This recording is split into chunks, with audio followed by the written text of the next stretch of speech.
యేసే పరిష్కారము అనుదిన Bible television కార్యక్రమం ప్రేక్షకులందరికీ యేసుక్రీస్తు వారి అద్వితీయ నామమున వందనాలు. ప్రభువునందు ప్రియా దేవుని బిడ్డలారా, నేటి దినము పాస్టర్ కె శ్యామ్ సాగర్ గారి ద్వారా యోబు గ్రంథంలోని శ్రేష్టమైన భాగాలను ధ్యానం చేసుకుందాము. మీరందరూ బైబిల్తోనూ నోట్బుక్తోనూ సిద్ధపడి ఉండండి. యేసే పరిష్కారము సువార్త కూడికలు ఈ నెల 9, 10 తేదీలందు ఆగడాల లంక గ్రామంలో ఏర్పాటు చేశామండి. సాయంత్రము 7 గంటలకు ప్రారంభమయ్యే సువార్త కూడికలకు ప్రసంగికులు పాస్టర్ కె శ్యామ్ సాగర్ గారు.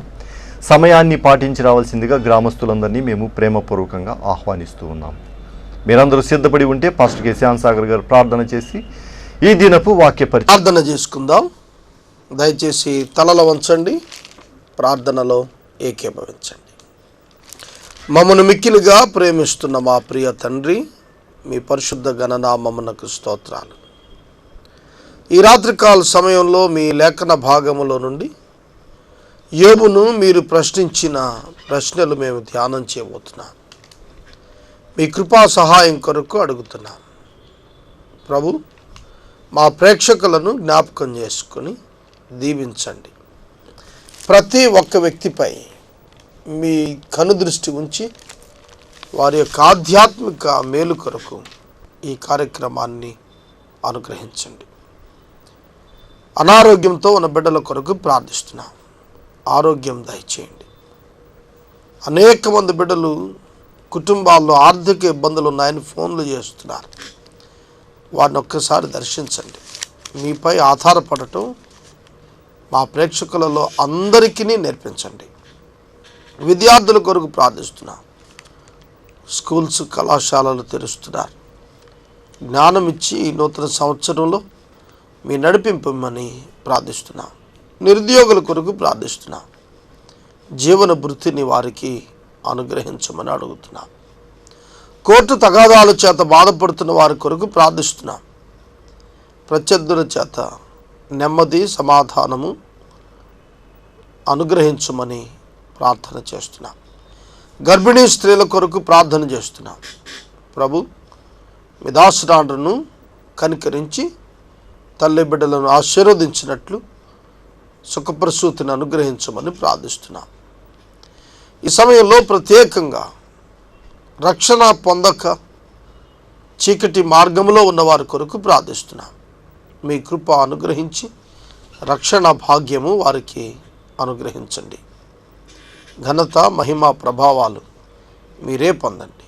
యేసు ప్రభువు వారి పేరిట ప్రార్థించి అడుగుచున్నాము తండ్రి, ఆమెన్. ప్రభువునందు ప్రియమైన దేవుని బిడ్డలారా, యేసే పరిష్కారం పరిచర్యల కొరకు ప్రార్థించండి. ఎపిసోడ్ స్పాన్సర్స్ కావాలి, ముందుకు రమ్మని మనం చేస్తున్నా. బరాకా బైబిల్ కాలేజ్ ఈవినింగ్ తరగతులు 18వ తారీఖున ప్రారంభించబోతున్నా. 20 మంది విద్యార్థులకు అవకాశం ఉంది. కావున ఈ యొక్క బైబిల్ కాలేజ్ కొరకు ఆసక్తి కలిగిన వారు మమ్మల్ని సంప్రదించాలని మనవి చేస్తున్నాం. ఒక సంవత్సరంలో 3 సెమిస్టర్స్ ద్వారా 12 సబ్జెక్ట్స్లో చర్చ్ ప్లాంటేషన్ ప్రధానమైన ధ్యేయంగా ఈ కోర్సు రూపొందించడం జరిగింది. కనుక దీని నిమిత్తం మమ్మల్ని సంప్రదించండి. ఈ మాసం 25వ తారీఖు సాయంకాలం బెరాకా క్రిస్టియన్ లైబ్రరీ ప్రారంభిస్తున్నా. చాలా చిన్ని లైబ్రరీ అయినప్పటికీ చాలా ఉపయోగకరమైన గ్రంథాలు ఇందులో ఉన్నాయి. ఇంచుమించుగా 1500 నుంచి 1800 వరకు మంచి పుస్తకాలు ప్రొక్యూర్ చేయగలిగాం. ఈ గ్రంథాలు చదువుకోవటానికి బెరాకా బిగ్ అసోసియేషన్ ఆఫీస్లోనే ఒక ప్రత్యేకమైనటువంటి ఏర్పాటు చేశాం. కాబట్టి ఈ ప్రత్యేకమైన లైబ్రరీ కొరకు ప్రార్థించండి. చదువుకోవటానికి మీరు తప్పక రావచ్చని మేము మనవి చేస్తున్నాం. 25వ తారీఖు ప్రారంభించబోయే లైబ్రరీ కొరకు అవసరతలు ఉన్నాయి. వాటి నిమిత్తం ప్రార్థన చేయండి. దేవుని యొక్క వాక్యంలోనికి వెళదాం.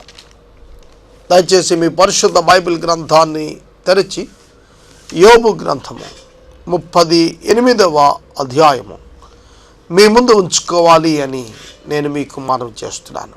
యోబు గ్రంథము 38వ అధ్యాయం. ఈ అధ్యాయంతో కలిపి ఇంకా 5 అధ్యాయాలు మనం పూర్తి చేసుకుంటే యోబు గ్రంథం పూర్తవుతుంది. దేవుడైన యెహోవా సుడిగాలిలో నుండి భక్తుడైనటువంటి యోబుతో మాట్లాడిన మాటలు ఈ అధ్యాయాల్లో ప్రధానంగా కనిపిస్తాయి. యోబు గ్రంథం 42 అధ్యాయాలు కలిగిన గ్రంథం. ఈ 42 అధ్యాయాల్లో ప్రధానమైనటువంటి అంశం ఏమిటి అని మనం గమనించిన ఎడల, చివరి అధ్యాయం మొట్టమొదట రాస్తే చాలా సులభంగా అర్థమవుతుంది.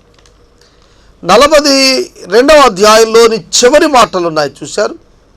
యోబు ఇదివరకటి కంటే అత్యధికంగా ఆశీర్వదించబడెను అని వ్రాయబడింది. 42 అధ్యాయాలు చదివినాక చివరిలో ఉంది ఈ మాట. కానీ దీనిని గనక మనం ముందు పెట్టుకుంటే యోబు గ్రంథం బాగా అర్థమవుతుంది.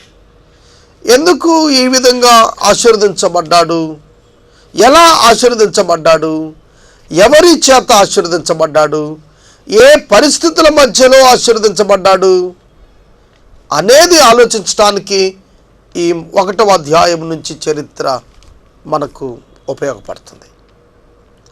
దేవుని వలన ఆశీర్వదించబడ్డాడు, శ్రమలలో ఆశీర్వదించబడ్డాడు, శ్రమలలో పరీక్షించబడ్డాడు, పరిశోధించబడ్డాడు, సంపూర్ణునిగా దేవుని చేత రూపాంతరం చేయబడ్డాడు. కనుక ఈ విషయాలన్నీ కూడా మనం గుర్తుపెట్టుకోవాలి. యోబు గ్రంథం ఇంకా కొద్ది దినాల్లో మనం ముగించుకుంటాం. యోబు గ్రంథం ఇంచుమించుగా 80 ఎపిసోడ్స్ పైగా మనం ధ్యానించిన వారం అవుతాం. 42 అధ్యాయాలు, యావరేజ్గా ఒక్కొక్క అధ్యాయం 2 రోజులు మనం ధ్యానించిన వారంగా ఉంటున్నాం. ఈ యొక్క ధ్యానాలు ప్రత్యేకంగా ప్రతి మానవ జీవితానికి కూడా, ఈ ప్రసంగాలన్నీ మీరు వినుంటే మీకు అర్థమై ఉంటుంది. ఖచ్చితంగా దేవుని ఆత్మచేత మీరు తాకబడ్డారని మీకు అర్థమై ఉంటుంది. దేవుని ఆత్మ మిమ్మలను ఖచ్చితంగా ఆదరించారని నేను ఆశిస్తున్నాను. మీరు గుర్తించినా గుర్తించకపోయినా ఇది వాస్తవం అని నాకు తెలుసు. ఎందుకంటే నా జీవితంలో నేను ఆదరించబడ్డాను. వాక్యం చెబుతూ ఖచ్చితంగా వింటున్న మీరు దీవించబడ్డారని నేను ఆశిస్తున్నాను. ఈ చివరి అధ్యాయాలు దేవుని యొక్క ప్రత్యేకమైన మాటలు. ఇందులో ప్రభువు అడుగుతున్న ప్రశ్నలు, మన ఈ దినంలో మనం విశ్వాసం ఉంచాం కనుక చాలా ప్రశ్నలకు జవాబు చెప్తాం. కానీ వాటి యొక్క లోతైన అంశాన్ని చెప్పటం ఎవరికీ చేత కాదు.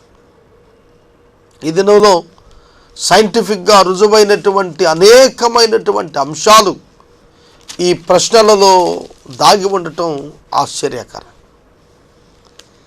38వ అధ్యాయం మనం ప్రారంభం చేసుకుందాం. ఈ 38వ అధ్యాయంలో సుడిగాలిలో నుండి యెహోవా దేవుని యొక్క ప్రశ్నల పరంపర ప్రారంభమవుతోంది. చదువుకుందాం. అప్పుడు యెహోవా సుడిగాలిలో నుండి ఈలాగున యోబుకు ప్రత్యుత్తరము ఇచ్చాను. చూడండి, యోబు ఎదుట ఎంతమంది ఉన్నారు, యోబు ఎదుట ఎంతమంది ఉన్నారు అనగానే మనమిచ్చే జవాబు 4. యోబు మాటలు ఎంతమంది వింటున్నారు అని అడగగానే యోబు మాటలు 4 వింటున్నారు అని జవాబిస్తాం. కానీ ఇక్కడ యోబుకు ప్రత్యుత్తరం ఇచ్చెను అని దేవుని గురించి వ్రాయబడింది. అంటే అక్కడ 4 మాత్రమే కాదు, దేవుడును అతని మాటలు, వారి మాటలు వింటున్నాడు. వారు మాట్లాడుతున్నప్పుడు వారి అంతరంగాలు చూస్తున్నాడు. వారి తలంపు పుట్టక మునిపే వారిని ఎరిగి ఉన్నటువంటి వాడు అక్కడ నిలిచాడు. వారి అభిప్రాయాలు, వారి అంతరంగ పరిస్థితులు సమస్తం ఎరిగినటువంటి దేవుడు ప్రత్యుత్తరం ఇస్తున్నాడు. ఈ సమయంలో మీకు నేను మనవి చేస్తున్నాను. మీరు అనుకుంటారు మీ ఎదుట కూర్చున్నది ఇద్దరే ఉన్నారు అని. But unseen god was there. మీ దేవుడైనటువంటి యెహోవా లేదా మీ ప్రభు అయిన యేసుక్రీస్తు వారు ఆత్మస్వరూపిగా ఆ స్థలాన మిమ్మల్ని గమనిస్తున్నారని మీరు గుర్తెరగాలి. ప్రియమైన దేవుని బిడ్డలారా, ఆయన ప్రత్యుత్తరం ఇస్తున్నాడు. ఆయన సమస్తం విన్నాడు. 37 అధ్యాయాలలో ఈ 5 మాటలు విన్నాడు. అందుకే ఆయన మాట్లాడుతున్నాడు. ప్రధానంగా యోబును ఉద్దేశించి ఆయన యొక్క ప్రసంగం, ఆయన ప్రశ్నలు కొనసాగాయి. ఆ ప్రత్యుత్తరం చదువుకుందాం. 2వ వచనం. జ్ఞానము లేని మాటలు చెప్పి ఆలోచనను చెరుపుచున్న వీడెవడు? జ్ఞానము లేని మాటలు చెప్పి ఆలోచనను చెరుపుచున్న వీడెవడు? ఇక్కడ దేవుడు యోబును వీడు ఎవడు అని ప్రశ్నిస్తున్నట్టుగా మనం చూస్తాం. యోబు ఆలోచన లేకుండా, జ్ఞానము లేకుండా మాట్లాడుతున్నాడు. మిగిలిన వారి యొక్క ఆలోచనలలో దేవుని పట్ల ఉన్న భావాలను వ్యతిరేకంగా చెబుతూ చెరుపుతున్నాడు. యోబు చెప్పాడు అంటే నమ్మే వ్యక్తులు ఉండొచ్చు. వారి ఆలోచనలు చెదిరిపోతున్నాయి, చెరిగిపోతున్నాయి. అందుకే ప్రభు ప్రశ్నిస్తున్నాడు. చాలా పెద్ద పెద్ద దైవ సేవకులు చెప్పిన మాటలు మనం నమ్ముతాం కదండి. వాక్యపు ఇంటర్ప్రిటేషన్స్లో కూడా పెద్దవారు చెప్పారు అంటే ఆర్డినరీ పీపుల్, ఆర్డినరీ స్టేటస్లో ఉన్నటువంటి విశ్వాసులు, చిన్ని సంఘ కాపరులు నమ్మి అదే బోధించేస్తుంటారు. ఉదాహరణలు చాలాసార్లు చెప్పాను, మళ్ళా చెప్పటానికి చాలా విషయాలు ఉన్నాయి. పెద్ద పెద్దవారు బోధించేశారు, మనం దాన్ని వినేశాం అంతే. ప్రియమైన దేవుని బిడ్డలారా, దేవుని యొక్క వాక్యం సరిగా ఇంటర్ప్రిట్ చేయడం రాకపోతే ప్రమాదకరం. అందుకనే చాలా ప్రముఖమైనటువంటి దైవజనుడు రామచంద్రన్ రాజకుమార్ గారు ఆయన సెమినార్స్లో తెలియచేస్తూ, దేవుని వాక్యం సంపూర్ణముగా తెలియనప్పుడు మీరు నోరు తెరిచి దానిని వివరించడం మానేసేయండి అని చెప్పాడు. ఎందుకంటే మీరు సత్యం చెప్పకపోగా, మేలైనటువంటి మార్గం వైపు నడపకపోగా, మీరు తెలుసుకోకుండా మాట్లాడిన అంశాలను బట్టి వారిని ప్రక్కదారి పట్టించేస్తారు. అది వారి జీవితాల్లో ప్రమాదానికి దారితీస్తుంది అన్నాడు. ఇది వాస్తవం. ఆలోచనను చెరిపేటువంటి బోధలు మనం చేస్తున్నామా? దాని యొక్క రియల్ అండ్ రైట్ ఇంటర్ప్రిటేషన్ అదేనా? పరిశీలన చేసుకోవాలి. వాక్యం సంపూర్ణమైన అవగాహనకు తెచ్చుకొని చాలా ఖచ్చితమైనటువంటి దైవగుణ లక్షణాల ప్రదర్శన నిలిచేటట్టుగా వాక్యానికి ఎక్కడ కాంట్రాడిక్ట్ కాకుండా చూసుకుంటూ వాక్యాన్ని చెప్పాలి. కానీ ఇది నాలో ప్రతివారు వాక్యం చెప్తున్నారు. అందుకని ఎక్కడ లేనిపోని కన్ఫ్యూజన్ వస్తుంది. ఏ ప్రార్థనకు వెళ్ళకూడదు, ఏ గుడికి పోకూడదు, ఏ మహాసభ జరిగినా పోకూడదు, ఇక్కడే ఉండాలి అని చెప్తున్నారు పాస్టర్స్. కొందరికి మాట అంటే కోపం వస్తే వచ్చి ఉండొచ్చు. ఆలోచనను చెరుపుతున్నారు అట్లాంటి వారు.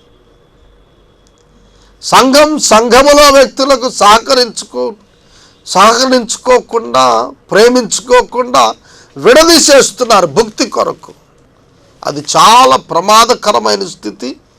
ఆలోచనను చెరుపుతున్నటువంటి వారు భక్తిలో ఉన్నట్టుగా బయటకు కనిపిస్తారు, కానీ లోపల చాలా విభిన్న స్థితిని కలిగి ఉన్నారు.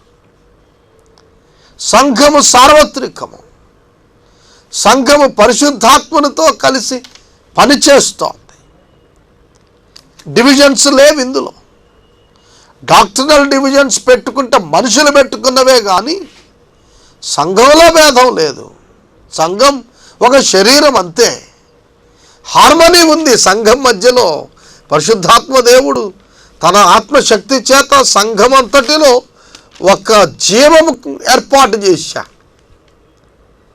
మనుషుల యొక్క బుద్ధిహీనత వలన ఈ దినాన విచారకరమైన పరిస్థితులు సమాజంలో ఉన్నాయి. కారణం ఏమిటంటే జ్ఞానము లేని మాటలు చెప్పి ఆలోచనను చెరుపుతున్నటువంటి వారు. ప్రియమైన దేవుని బిడ్డలారా, సంఘం క్లిష్ట పరిస్థితికి వెళ్ళటానికి కారణం ప్రధానం బోధ. అందుకనే ప్రమాదం ఎరిగిన ప్రభువు హెచ్చరిక చేశాడు, మీలో అనేకులు బోధకులు కాకుడి.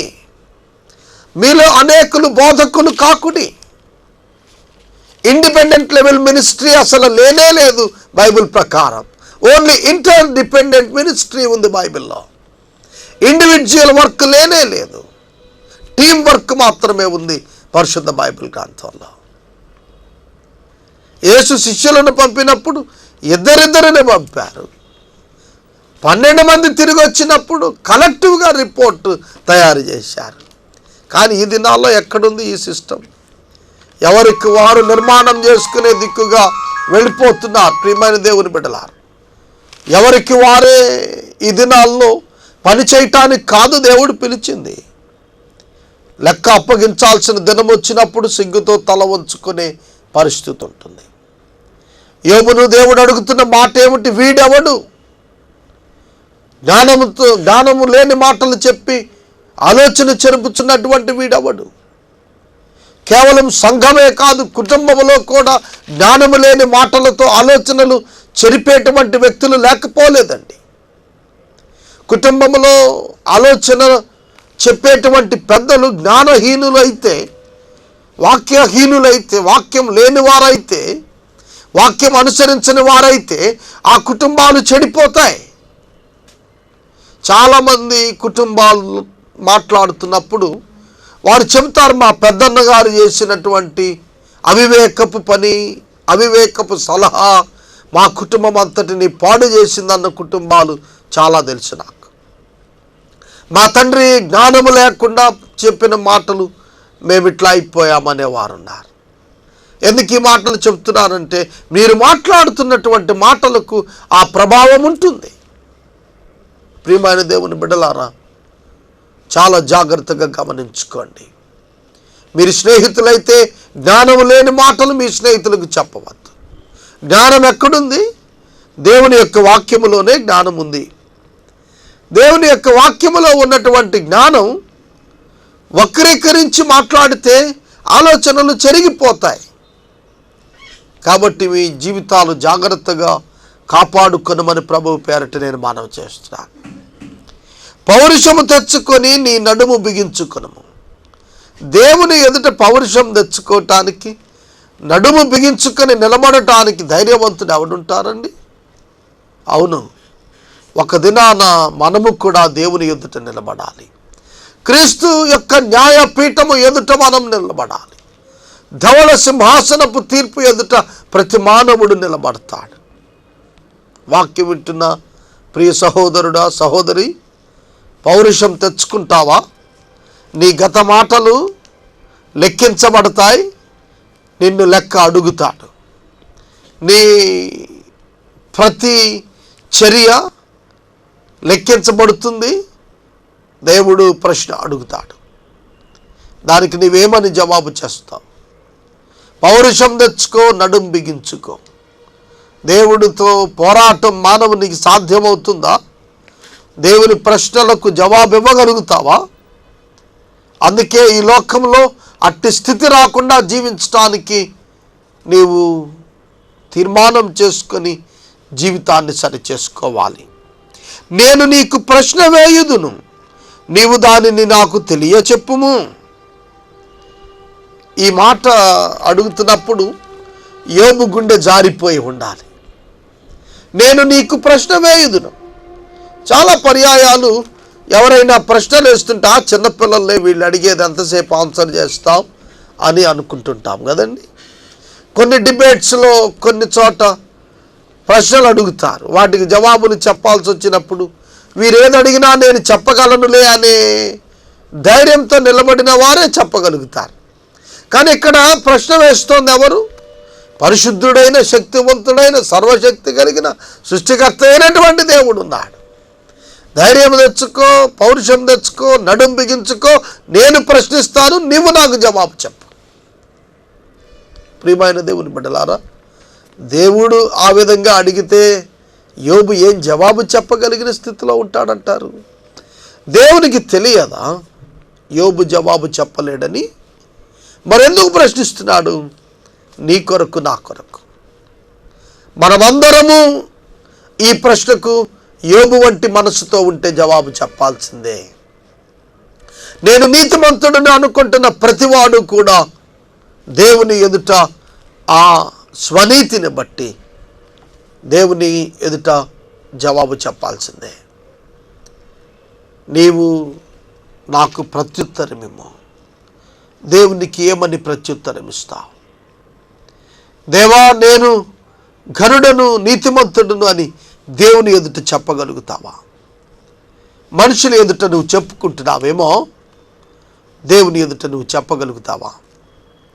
నేను నీతిమంతుడను అని పాపులతో బేరీ చేసుకొని, పతనమైన వారితో బేరీ చేసుకొని, నువ్వు ప్రకటన చేసుకొని ప్రగల్భాలు పలుకుతున్నావేమో, కానీ పరిశుద్ధుడైన దేవుని ఎదుట నీవేమని చెప్తావు?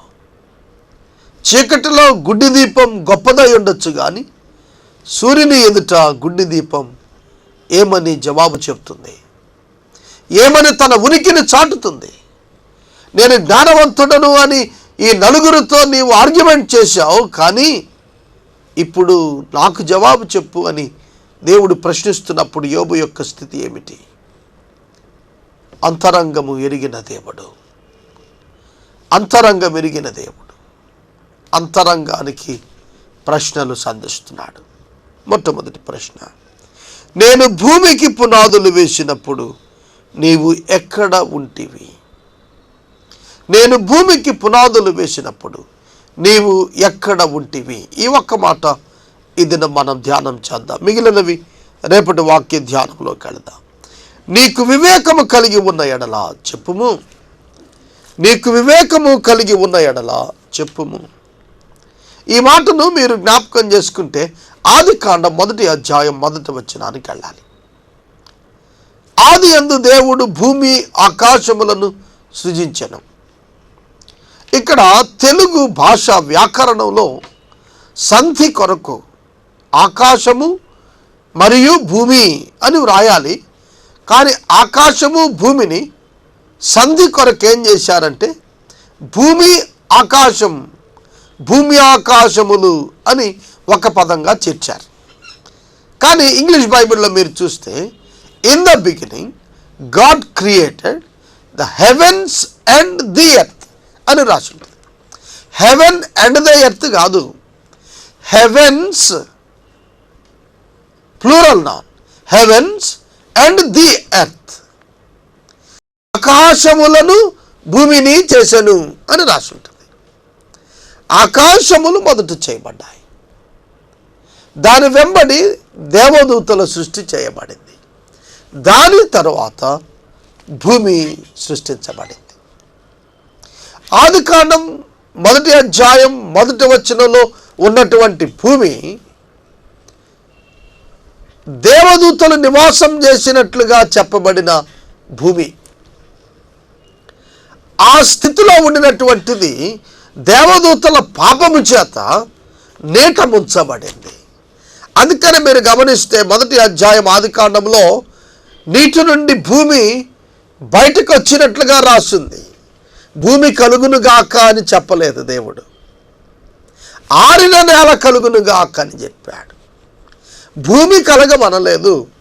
ఉన్న భూమి నీటిలో ముంచబడింది కనుక నీటిలో మునిగిపోయినటువంటి భూమిని ఆయన ఆరిన నేలగా బయటికి రమ్మనగా ఆరిన నేల వచ్చింది.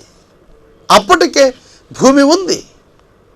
ఆకాశములు భూమి ఆదియందు నిర్మాణం చేయబడినప్పుడు భూమికి దేవుడు పునాదులు వేశాడు. యోబు గ్రంథంలోనే ఉదయ నక్షత్రాలు కూడి సంతోషిస్తూ ఉన్నప్పుడు భూమికి ఆయన పునాది వేసినట్లుగా లేఖనం సెలవిస్తోంది. దయచేసి దేవుని యొక్క వాక్యాన్ని మీరు గమనించినట్లయితే భూమికి పునాది ప్రభువు ఎప్పుడు వేశారు? ఉదయ నక్షత్రాలు అవి కూడి పాడి ఆనందిస్తుండగా 38వ అధ్యాయం 6వ వచనం 7వ వచనాలు అంటాడు, ఉదయ నక్షత్రములు ఏకముగా కూడి పాడినప్పుడు, దేవదూతలందరూ ఆనందించి జయధ్వనులు చేసినప్పుడు దానికి మూలరాతిని వేసిన వాడు ఎవడు? ఆయనే. కనుక భూమికి మూలరాతిని వేసిన వాడు, పునాదిని వేసినటువంటి వాడు దేవుడే. ఆ భూమి ప్రత్యేకమైనటువంటి స్థితిలో కలుగు చేయబడింది. యెహెజ్కేలు గ్రంథం 28వ అధ్యాయంలో కాలుతున్నటువంటి ఆ రాళ్ల మధ్యన కెరూబువై నీవు సంచరించితివి అని లూసిఫర్ను గురించి చెప్పినటువంటి మాట దాని ఫస్ట్ ఇన్హాబిటేషన్ స్టేజ్ని జ్ఞాపకం చేసింది. భూమికి పునాది వేసిన వాడు ఎవడు? ఆయన బయలుపరిచిన సత్యంలోనే మనం తెలుసుకోగలుగుతాం, కానీ ఆయన బయలుపరచనిది ఏది మనం తెలుసుకోలేం. అనుగ్రహించబడినదే మనకు తెలుస్తుంది, కానీ అనుగ్రహించబడనిది మనం తెలుసుకోలేం. మానవ జ్ఞానం పరిమితమైనటువంటిది. ప్రియమైన దేవుని బిడ్డలారా, దేవుని మొదటి ప్రశ్నకు నోరు తేలబెట్టి చూస్తున్నాడు యోబు. ఈ రాత్రికాలం దేవుడు నీ జీవితాన్ని గురించి ప్రశ్నిస్తే ఏమని జవాబు చెప్తావు? నిన్ను నిలదీసి ప్రశ్నించిన నీ సోదరునికే జవాబు చెప్పలేని నీవు, నీ అంతరంగం పరిపూర్ణంగా ఎరిగిన దేవునికి ఏమని జవాబు చెప్తావు? ఈ రాత్రికాలం నిన్ను నీవు ప్రశ్నించుకొని, ప్రభు నాకిచ్చిన ఆయుష్లో నీ సేవార్థమై ఏం చేసావు అని నువ్వు అడిగితే నేనిచ్చే జవాబు ఇది అని నీవు సిద్ధపరుచుకుంటే ఇకనైనా మంచిదని నా అభిప్రాయం. నిన్ను దేవుడి లోకంలో ఉంచిందే ప్రజల రక్షణార్థమే. పౌలు చెప్తాడు, నేను జీవిస్తున్న కాలం క్రీస్తు కొరకే, సంఘం కొరకే. లేని ఎడల దేవునితో ఉండుట నాకు మరణం లాభకరమే. వాక్యం వింటున్న నీ జీవితం ఎందుకు కొనసాగుతోంది? సువార్త ప్రకటన ద్వారా ఆత్మలను రక్షించడానికి అని విశ్వాసిగా నీవు గుర్తించావా? గుర్తించకపోతే ఇది అనుకూల సమయం. గుర్తించు. గిరిగీసుకొని బుద్ధి లేని లేదా జ్ఞానము లేని మాటలతో ఆలోచన చెరిపి వారి మాటలను పక్కన పెట్టి బైబిల్ చదివి దేవుని చిత్తాన్ని గ్రహించి విశ్వవ్యాప్త సువార్త ప్రకటనలో నీ పాత్ర ఏంటో తెలుసుకున్నామని ప్రభు పేట నేను మనవి చేస్తున్నాను. జూలై 1వ వారం 2వ తారీఖు నుంచి క్లాసులు ప్రారంభమవుతాయి. 12 అంశాలు 3 సెమిస్టర్స్లో తెలుగు మీడియంలో ఇన్స్ట్రక్షన్తో 4 మంచి వేదాంత విద్య కలిగిన ఉపాధ్యాయుల చేత ఈ యొక్క కోర్సు ప్రారంభించబడుతోంది.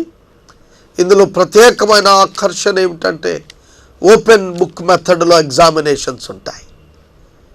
పుస్తకాన్ని చూచి ప్రశ్నలకు జవాబు రాసే పద్ధతి. చాలా అద్భుతమైన కోర్సు ఇది. 1 సంవత్సర కాలంలో సంఘ స్థాపన కూడా అటువంటి తర్ఫీదు పొందిన వారికి అనుకూలమయ్యేట్టుగా రూపొందించాం. కావున ఈ అవకాశం సద్వినియోగం చేసుకోనండి. 25వ తారీఖు సాయంకాలం ప్రారంభించబోతున్న బెరాకా క్రిస్టియన్ లైబ్రరీ కొరకు మీ గృహంలో వాడని పుస్తకాలు, క్రిస్టియన్ లిటరేచర్ ఉంటే దయచేసి పంపించండి. చైర్స్, టేబుల్స్, ర్యాక్స్ కావాలి. వీటి కొరకు మీ ప్రార్థనల్లో జ్ఞాపకం చేసుకోనండి. మనము ఇంతవరకు పాస్టర్ కె శ్యామ్ సాగర్ గారి ద్వారా యోబు గ్రంథములోని శ్రేష్టమైన భాగాలను ధ్యానము చేసుకున్నాము. ఈ కార్యక్రమం ద్వారా మీరు పొందుకొనుచున్న ఆత్మీయ మేలులు మాకు తెలియచేయండి. మీ ప్రార్థన అవసరతను మాకు తెలియచేస్తే సోమవారం నుండి శనివారం వరకు మా కార్యాలయంలో ఏర్పాటు చేసిన 6 గంటల ప్రార్థనా శిబిరంలో మీ కొరకు ప్రత్యేకంగా ప్రార్థిస్తాము. మీ కుటుంబ పక్షముగా ఒక ఎపిసోడ్ ప్రసారం చేయాలనుకునేవారు మాకు తెలియచేయండి. అలాగే ఈ కార్యక్రమానికి ప్రతి నెల 100 రూపాయలు కానీ, 50 రూపాయలు కానీ, 25 రూపాయలు కానీ ఆర్థిక సహకారం అందించాలనుకునేవారు మాకు తెలియచేస్తే మా సిబ్బంది మీ గృహాలను దర్శిస్తారు. ముగింపు ప్రార్థన ఆశీర్వాదాలతో ఈ కార్యక్రమాన్ని ముగించుకుందాం. ప్రార్థన చేసుకుందాం. దయచేసి తలలు వంచండి, ప్రార్థనలో ఏకీభవించండి. లక్షలాది మంది ప్రజలు మేలు పొందుతున్న యేసే పరిష్కారంలో ఎపిసోడ్స్ నిర్వహించడానికి మిమ్మల్ని ఆహ్వానిస్తున్నాం. ప్రార్థన చేసుకుందాం. మమ్మల్ని మిక్కిలిగా ప్రేమిస్తున్న మా ప్రియ పరలోకపు తండ్రి, మీ పరిశుద్ధ గణనామమునకు స్తుతులు స్తోత్రాలు అర్పిస్తున్నా. ఈ రాత్రి ప్రభువా, మీరిచ్చిన వాక్య ధ్యానము కొరకు, హెచ్చరికల కొరకు మీకు స్తోత్రాలు. జ్ఞానము లేని మాటల చేత ఆలోచనలను చెరుపుతున్న వ్యక్తుల నుండి సంఘాన్ని రక్షించి సంఘాన్ని ప్రభువా అలర్ట్ చేయమని ప్రార్థన చేస్తున్నా. విశ్వవ్యాప్త సువార్తీకరణలో సంఘం యొక్క బాధ్యతలను గుర్తెరుగుటకు కృప దయచేయండి. ఘనత మహిమ ప్రభావాలు మీరు పొందండి. యేసు దివ్య నామములు ప్రార్థిస్తున్నాము తండ్రి, ఆమేన్. మన తండ్రి అయిన దేవుని ప్రేమ, కుమారుడైన యేసుక్రీస్తు వారి యొక్క కృప, పరిశుద్ధాత్మ దేవుని యొక్క అన్యోన్య సహవాసము సదాకాలము ప్రేక్షకులందరికీ తోడై ఉండునుగాక. ఆమేన్.